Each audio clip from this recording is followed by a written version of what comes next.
This week's Torah portion, Raphael Birdugo wants to help us understand why we can't have a cheeseburger or have escargot, but more importantly also looking into the verses that are dealing with the sort of kosher and non-kosher or pure and impure foods. And it starts off by saying, Hashem spoke to Moses and to Aaron, saying to them, speak to the children of Israel, saying. There's this repetition of saying going on. And he starts off by saying, let's be honest, right? I'm paraphrasing.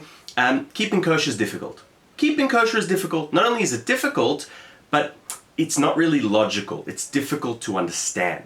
And therefore, the way the Torah phrases it by saying, and God spoke to Moses and Aaron, saying to them, he says, firstly, when it says saying, le'emor, unlike vaydaber, le'emor alludes to softly spoken. Le'emor means, it hints, Hashem is saying to Moshe and Aaron, this is a difficult topic, and we need to find the right way to explain to Bnei Israel why they're not going to be able to eat cheeseburgers and squid and whatnot. We need to find the right way to talk about this difficult topic. And the second thing is by him saying, Hashem spoke to Moses and to Aaron, saying to them, right? It says, le'emor elehem. In Hebrew, he says it should have said, le'emor lahem, saying to them. But by him saying le'emor elehem, it should be translated to saying for them. So Hashem says to Moses and Aaron, for them, meaning for the sake of the Israelites. And this is the second point. And the point is, not only should we be speaking softly, I'm first telling you guys, you two, so that you can find the logic and the soft way of explaining this to the Israelites. And the bottom line is that I'm not telling you to do this because you need to. I'm telling you because it's for your own good. Meaning, if you keep from eating the animals that I forbid you to eat, it'll be good for your nefesh, for your spirits. And if you don't, the opposite is obvious. And then, of course, he says, and the Kabbalists add, right, he wants to bring in now the Kabbalists. Rabbi Raphael, usually 99% of the time when he mentions Kabbalists, he'll be careful to say, and what is hinted in this text, right, what the Kabbalists allude to, is that if you eat non-kosher food, your soul, your neshama, departs from your body. We'll have to find where that is written.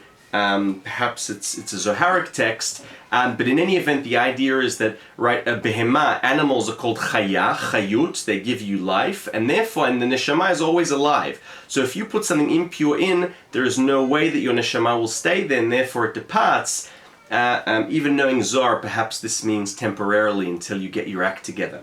So that's one thing about kashrus. The other thing, Rabbi Raphael ends the Torah portion by saying, this is the Shabbos after Passover, and the Shabbos after Passover, we start learning Pirkei Avot, the ethics of the fathers on Shabbos.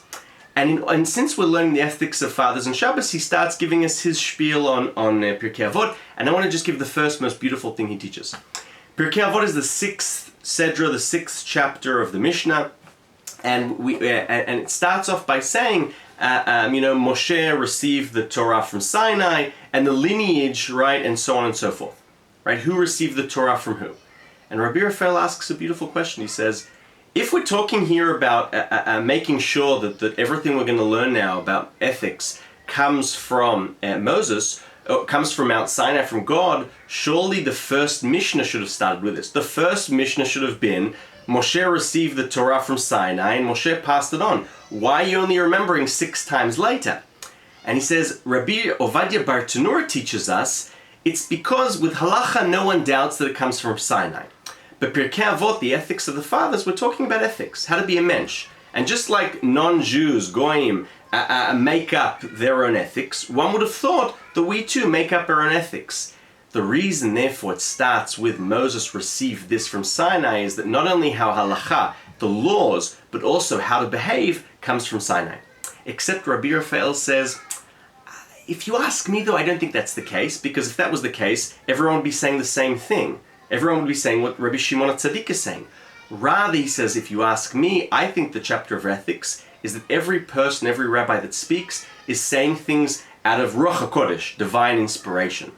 A cute kvetch to the ethics of the fathers, a nice vort on kashrus. Shabbat Shalom.